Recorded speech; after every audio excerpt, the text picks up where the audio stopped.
guest today is Sean Herman. He's a #1 best-selling author of Screen Captured, as well as the founder of a company called Kinzoo, which is his hope to be the most trusted brand in how we connect technology with our kids. Sean, welcome to our show. Thanks for having me, Christopher. When I heard about your story, read about your work, I was blown away about how serendipitous and timely it was, because I just watched this movie or documentary called The Social Dilemma. And for those listeners or viewers that don't know about this, essentially they're saying, hey, everyone, we should be very, very, very, very, very concerned, because a lot of the companies like Facebook and Pinterest and all these social media companies are scientifically making our kids addicted to their platforms, and it's scary what happens. So that's in a nutshell. But as I saw your profile, Sean, I was like, whoa. So first talk to us about what Screen Captured is and why you were inspired to write that book. Sure. Screen Captured, I think the seeds of it began when my daughter was about 4 years old. And like a lot of parents, she spent a lot of time on YouTube watching videos. And one afternoon, I was sitting on the couch and she was there with her iPad. And she walked over to me and said, Dad, what does expletive mean? A word that I won't repeat. And I looked at her, blown away, and said, where did you learn that word? And she took me back to the iPad and showed me the video that she was watching. And it was actually a Dora the Explorer video. And we hit play and realized that somebody had dubbed over the video with all kinds of just foul language and completely inappropriate content. And, it was at that moment was really a catalyst just in terms of this relationship that we were going to have with technology, because I realized, I think early on, that technology was going to be here to stay for my daughter. And on the surface, I'm okay with it. I know she's going to grow up into a world where technology is part of her every day. I think it's important that they learn how to use it. But suddenly its innocence, it was kind of washed away. And I started to realize that it wasn't enough to put her in front of the iPad for some amount of time and say, okay, you get 15 minutes or 30 minutes.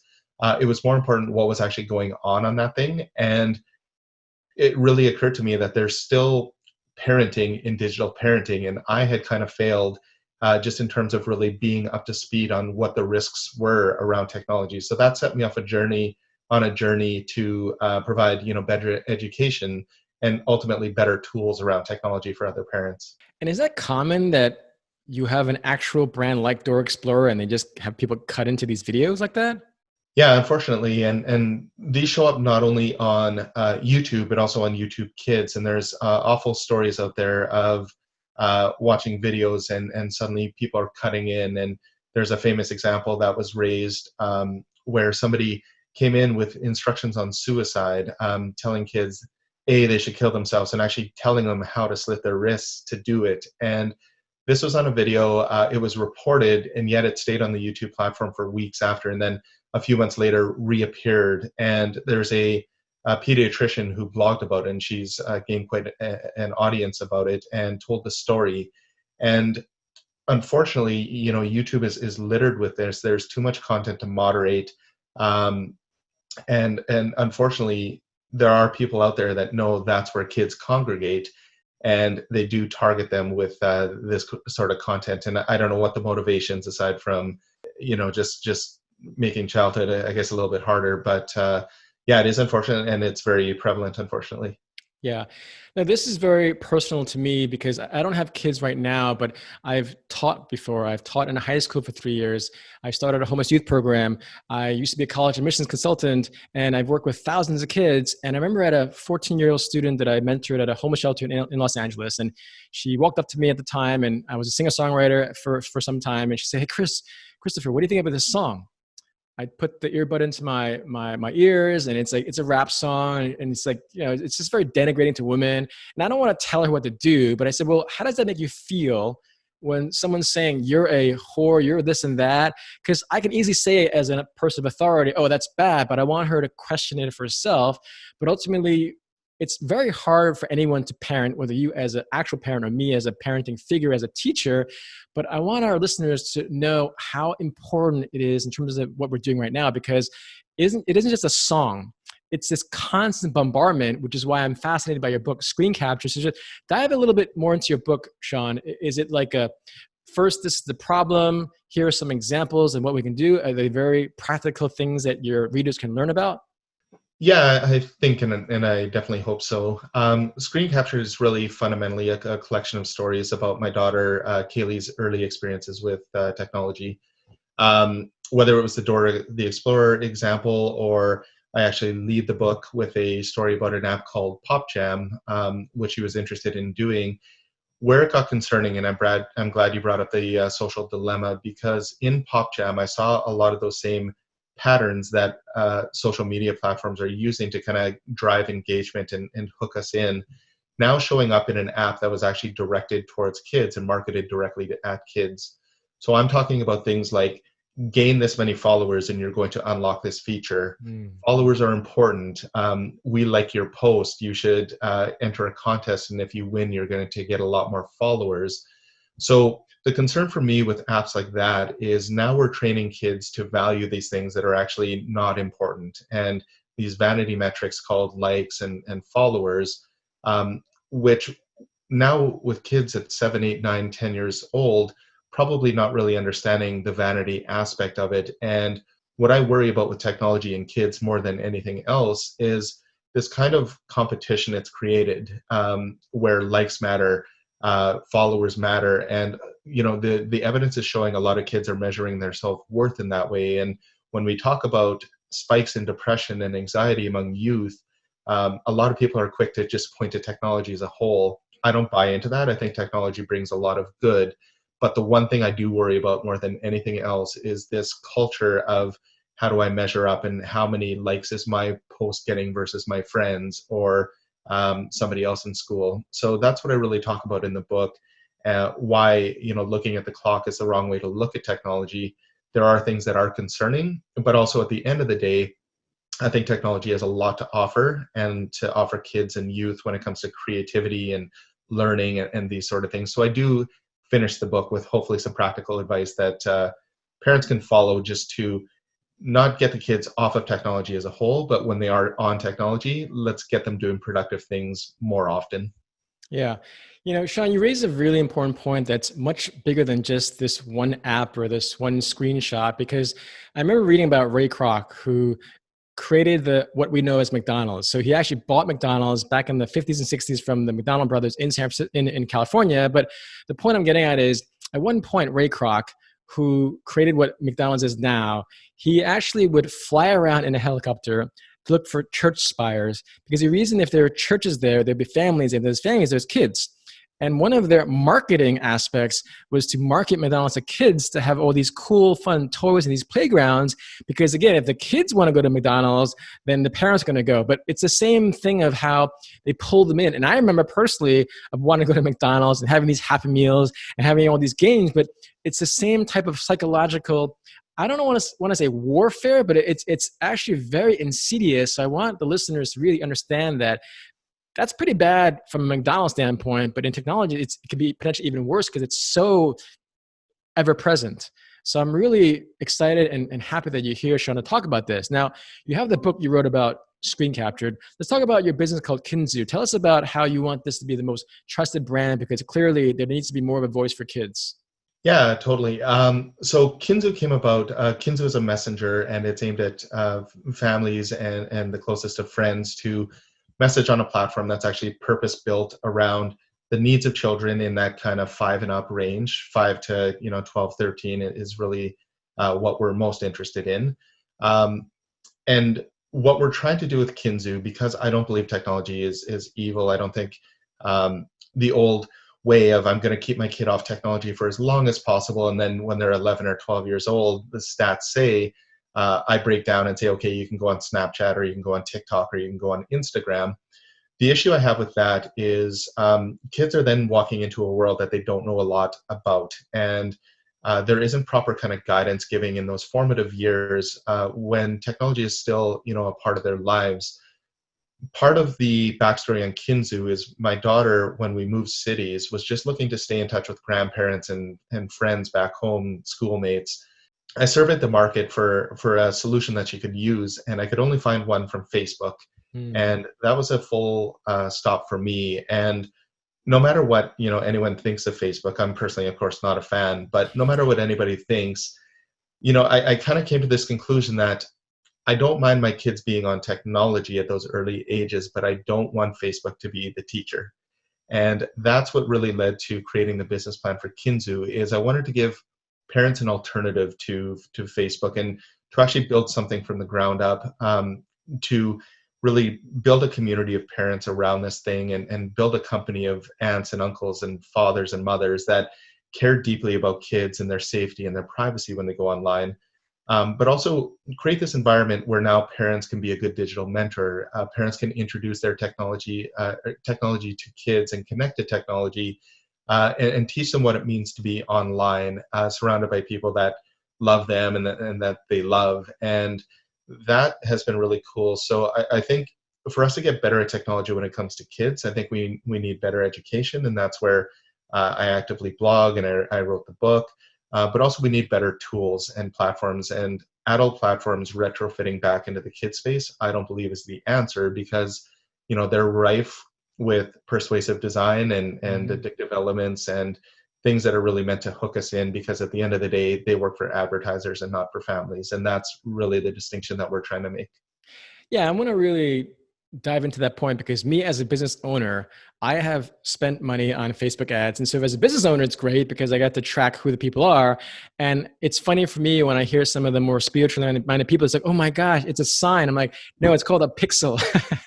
It's called a Yeah. tracking you. It's not a coincidence or a sign that you're seeing the same video of 20 hours or the same video, whatever. But that's what they're doing with kids too, in that they're so, I don't want to say genius, but it's all science based and analyzed. So that's why the parents and the administrators that are watching this video and listening to this conversation know that I'm like you, Sean. I don't think technology is bad or evil, but like all things, if you're not really focused on what they're actually doing, what makes you think that they're doing that for your best interest? And with kids, it's a very scary thing because, like you said, I never knew about this whole Door Explorer, but I know that even, let's say, I had a client, he owned numerous restaurants, and he was saying that the companies actually have McDonald's or Papa John's in the actual schools. And I was just so shocked that you have fast food companies that the schools are allowing them into the actual cafeterias. They're like, yeah, Christopher, because at least the reason in the administrator's case at the schools are like, well,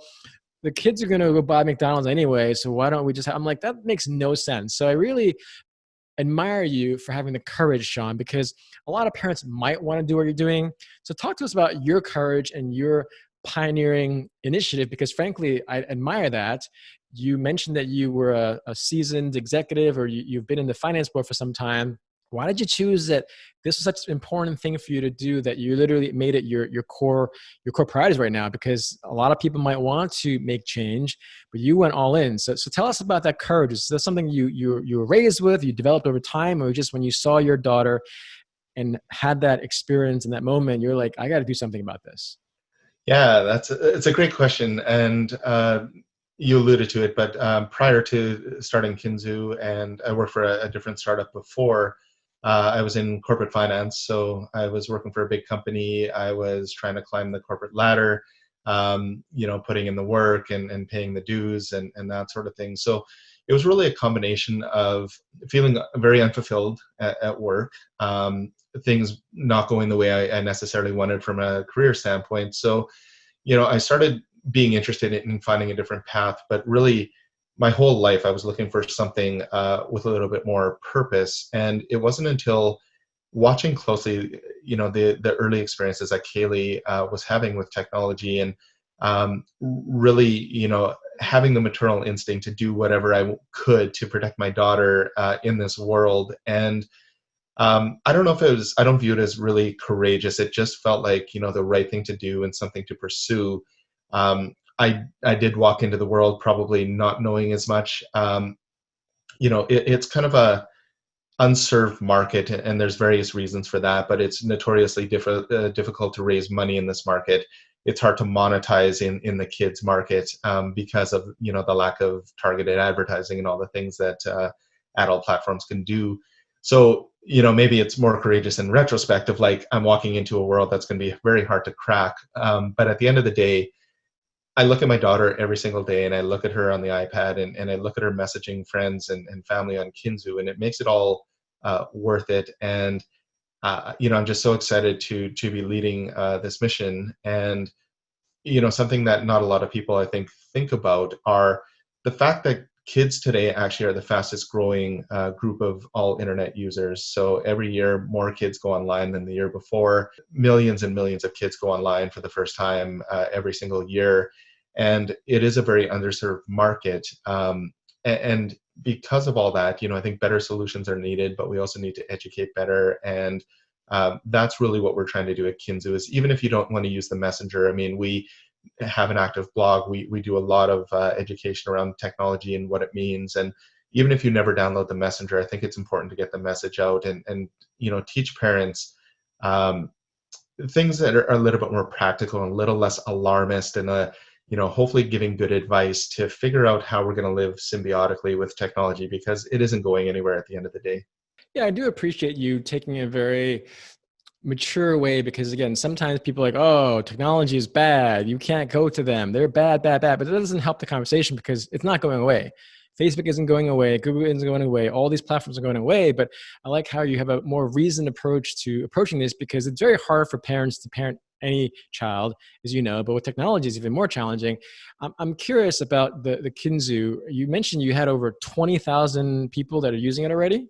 Yeah, yeah, we sure do. We launched earlier this year in about May or June, and really this year it's been about getting the product out there, getting a little bit of feedback from the initial user base, and improving the product. But yeah, it's been really encouraging. I think COVID and the need to be more connected has certainly helped with that. But yeah, the early returns. I mean, we've been building the product for 2 years. We spent over a year designing it, along with 40, 50 families, really taking care, because we're trying to address everybody from 5-year-olds to 85-year-olds, and it's really hard to design for that, and especially around the privacy legislation. So yeah, really, really proud of where we've gotten so far. We think we're just getting started, and but yeah, I would definitely say the early returns are definitely positive. And that's fascinating. So 20,000 people, how are you able to scale so quickly? I mean, it's only been a few months. I mean, that's amazing. Yeah, it's been a combination of, ironically, I mean, we're on Facebook and Google telling people about it. And that's another realistic thing, is like, I think the best way I had it described to me is like, those are attacks on business today. And we wish we didn't have to use those channels.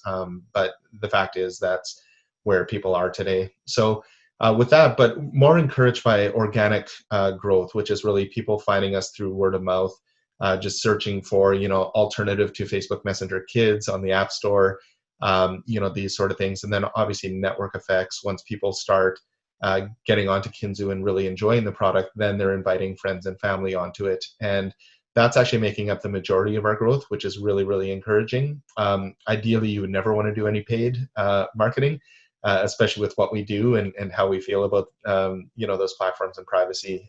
But if that's the hill you choose to die on, you will die. Unfortunately, that's just the reality of life today. But like I say, we definitely hone in more on the organic side of things, and are really encouraged by what's happening there. That's amazing. And so what has the feedback been from some of your users? I mean, 20,000 users, and these are all around the world, I'm assuming? Actually, just in Canada and the US so far. Wow, that's even amazing. I mean, I think there's even a higher growth in countries like in Asia, where they have even higher screen times and screen captures. So most of your growth has been in the Canada, US. Do you plan on going even more broad and internationally? We do. It's actually imminent. So we're also developing a video calling feature. So adding that complexity at the same time expanding into new markets didn't make sense. So we're going to introduce video calling in Canada and the US. But at the risk of being boring, outside of the US, there's different privacy legislation. So we actually ran a project to make sure that we aligned with that, and proud to say we do. So GDPR, which is the most stringent regulation in the world around privacy and data handling, we made sure that we're aligned to all of the standards there, which we are and were. But we've done that work, and now basically we're looking to expand into other English dominant countries in the near future. And then the next obvious step after that is starting to offer localization to other countries, like some of the ones that you're talking about. Yeah, it's amazing. And why did you choose to call it Kinzoo, Sean? Yeah, it's a great question. I love telling the story of the name. So, Kinzo came about. The kin part represents, kin, friends and family, the people closest to us. Zoo is an analogy that we use a lot. When we're trying to teach our kids about animals, we don't just drop them off in the wild and let them explore. It's dangerous. So, what do? We take them to the zoo. And why do we take them to the zoo?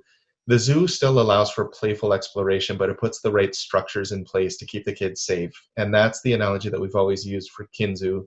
We don't want to create an environment where parents are monitoring every aspect of what the kids are doing. We don't want to create something that handcuffs the kids where it's no fun to use or they feel like they can't take a step without intervention from the parents. So where we really focused is making sure that our core workflows were built to be so tight and so just well built, just in terms of privacy and safety, that if we manage how people onboard onto the product, if we make them prove that they're an adult when they say they're an adult, if we make sure that parents on both sides have to approve friend and contact requests for the kids, if we do all of those things and do them really well, then the kids, once they're actually connected with people, have room to play and they have room to actually feel empowered and they have room to actually learn what it means online. So we don't rely heavy on moderation. We really work on preventative aspects. And what we want to do is create that kind of that zoo-like atmosphere where kids can come in, be playful.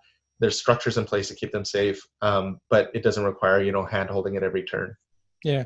No, it's a cool name with a great story, but it also sounds cool for kids. I mean, it's like Yahoo, I mean, it just sounds like a great name that's very fitting for your brand and for your desire to create this vision of the most trusted brand, building technology for kids' purposes as well as parents. One of my favorite memories growing up was when I would communicate with my grandparents in Hong Kong. So I was born and raised in New York City. My parents from Hong Kong. So I would spend many, many summers as a kid in Hong Kong. And every month, my mom would always ask my two older brothers and I to write letters. Back then, we actually wrote letters. And I frankly hated it because I had to write it in Chinese. And it's very hard to write in Chinese. And I read the same things every single time.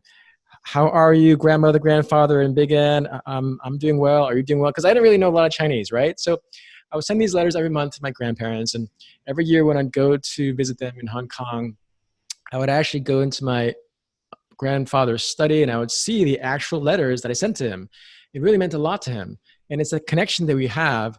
And so whether you're connecting with a letter or now in the virtual world, do you have any stories that you want to share about what you're so proud of? I mean, you talk about your kids and they're communicating. So who are they communicating with? And is there a story you can share with us that we can really make this a personal desire to help you, to buy your book, to be part of your cause, to be part of your business? Because really it's about that connection that I have to this day. My grandfather has passed over 15 years ago, but I still remember those letters I'd write every single month as a kid to connect and communicate with him across thousands of hours and thousands of miles. But now in a different time, we have a different way to communicate. So for you, are there stories that you can share about how your kids communicate with their kin? Yeah, there's a saying that I have, which is, technology isn't destroying a generation. It's actually connecting generations in ways never before possible. And I think that's really cool. And to take that into my household, um, growing up, I didn't have a great relationship with my parents. When I left the house, didn't speak to them very often. And they've now passed, and, that's always kind of sat with me. And I grew up wishing that we had a closer family. I wasn't, unfortunately, able to meet my grandparents. There was no legacy there. I had no idea who they were and things like that. And when I look at that as a whole, now, just like when she was watching the Dora video when she was 4 years old, I watch my 10-year-old Kaylee on the couch now, and I'll look over and see what she's doing there. And, the easy to say, well, you're watching YouTube, get off the iPad or these sort of things. But when I look over her shoulder and I see her texting with her grandma back in Calgary, and they're sending videos and they're sending audio messages, and Kaylee is sending a picture of her report card because she's so proud that she got that A in math. And they have this very direct relationship. It more than once brings a tear to my eye because I get to see this relationship that is so authentic between the two, and so real. And I can speak from experience when I travel, when the world is normal and I travel a lot, getting a message directly from my daughter in Kinzoo versus, saying, Daddy, I miss you, or Dad, I love you, or when are you coming home, or telling me about her day.